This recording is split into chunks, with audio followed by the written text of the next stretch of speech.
Sri Lanka, autrefois appelé Ceylan, regorge de sites historiques, notamment les anciennes cités royales, ainsi que le rocher emblématique de Sigiriya. On y trouve aussi de nombreux sites bouddhistes.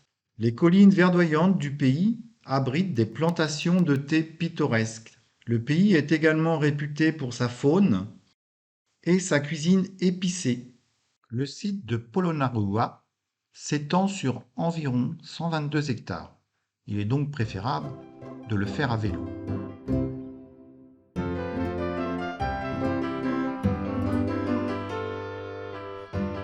Un stupa, c'est un monticule de terre recouvert de pierres contenant souvent des reliques ou des objets religieux utilisés comme lieu de méditation.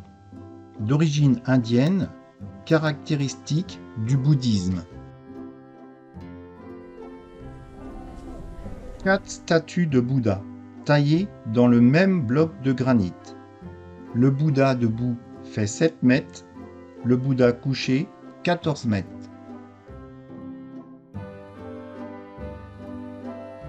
Petit bain de pierre qui ressemble à une fleur de lotus, d'environ 8 mètres de diamètre.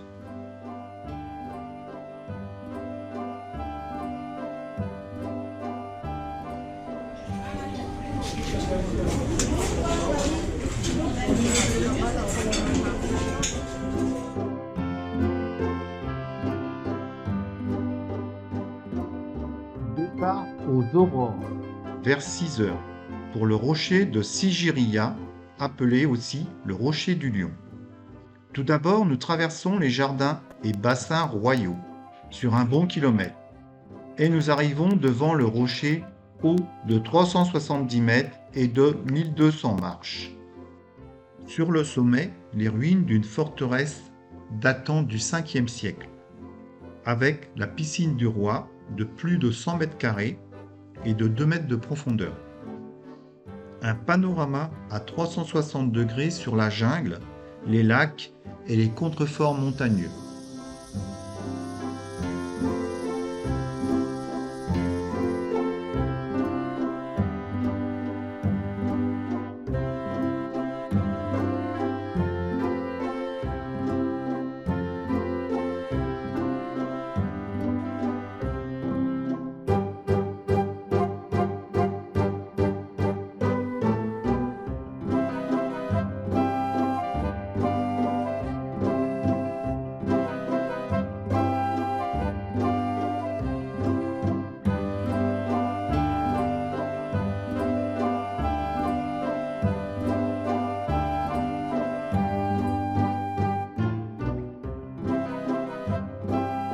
Nous avons participé à un dan.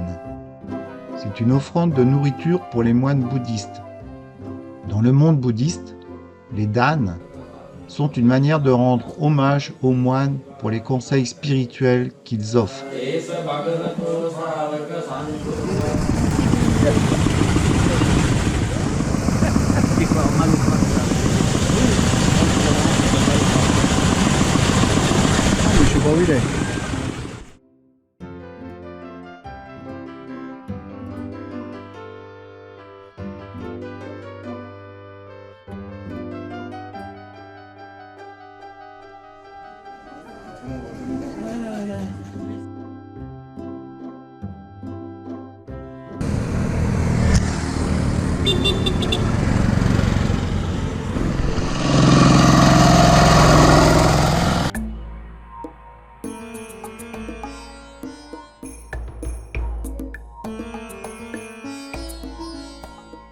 Le temple troglodyte de Ringiri Dambula, occupé par des moines bouddhistes depuis le IIIe siècle avant notre ère, est un ensemble de 5 grottes, dans lesquelles se trouvent des centaines de statues de Bouddha, ainsi que des fresques murales.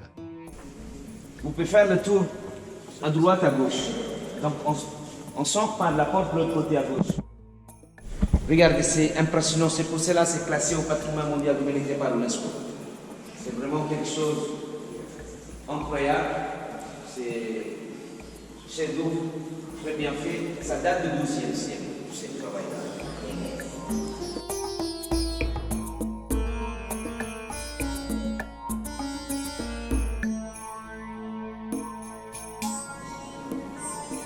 Là, c'est le rocher qui peint.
Le batik est une technique de teinture où une partie du tissu est cachée par de la cire.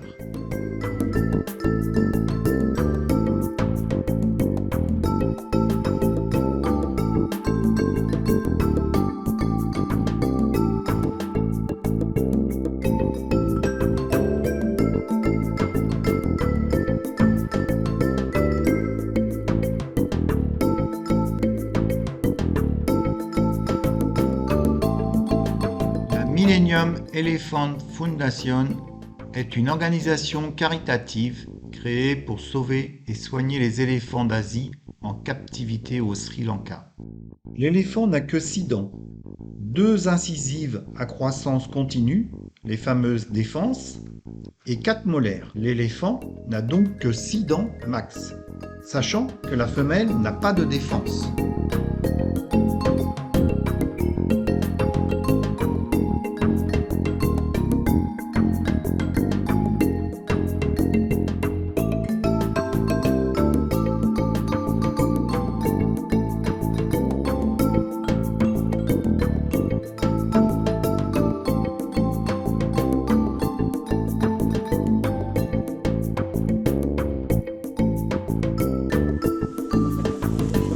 « 30 cm par jour.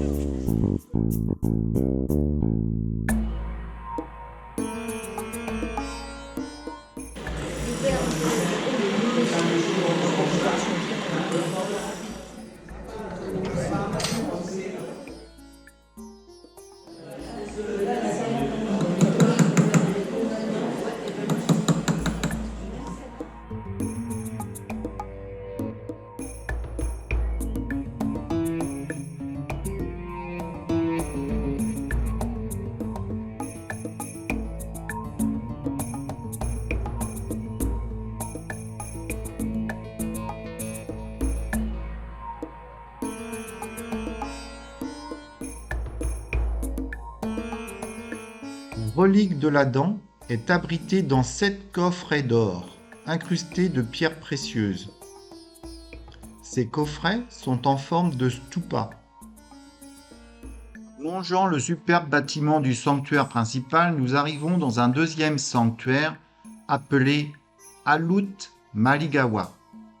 Dans cette grande salle se trouvent des bouddhas entourés de défenses d'éléphants, et également des peintures caractéristiques qui retracent l'histoire de la ville de Kandy.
thé sri-lankais, aussi appelé thé de Ceylan, vient de plantations en terrasse, situées dans le centre de l'île. Nous sommes dans la région de Nuwara Eliya pour la récolte du thé. Cela débute par une récolte manuelle. On ne prend que les jeunes pousses, contenant 2 feuilles et un bourgeon. Ensuite, les feuilles sont soumises au processus de flétrissage, où elles sont étalées pour perdre leur humidité. Les feuilles de thé sont roulées pour rompre les cellules végétales et libérer les enzymes. Et le tige, ça reste comme ça.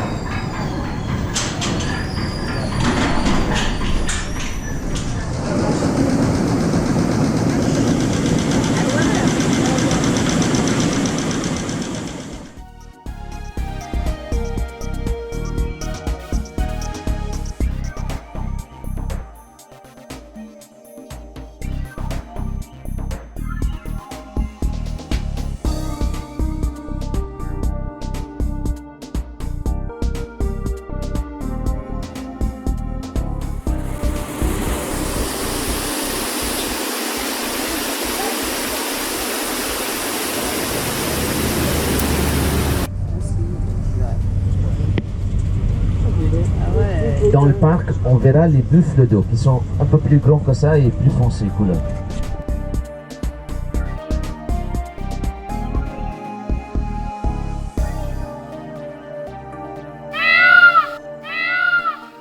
Le parc national de Yala est composé de 5 blocs.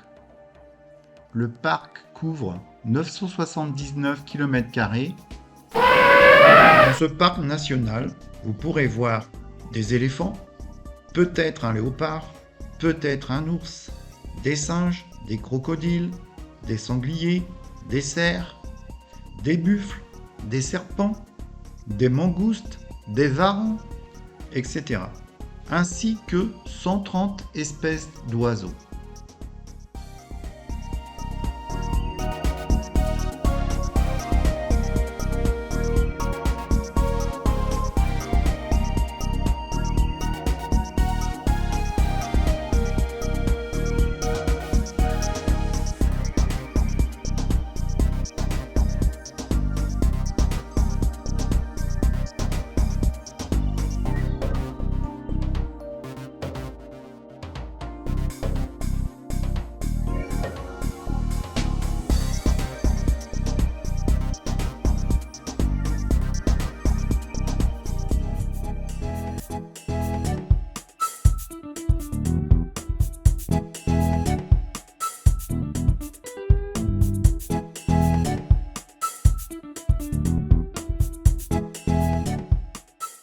Comme l'océan Indien a parfois des vagues puissantes, il s'avère donc impossible de pêcher en bordure de plage.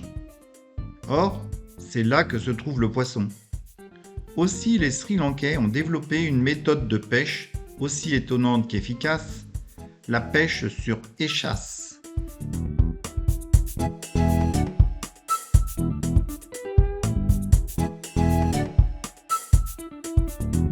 Galle est une ville fortifiée construite par les Européens, où l'on peut voir d'anciennes demeures coloniales néerlandaises et britanniques.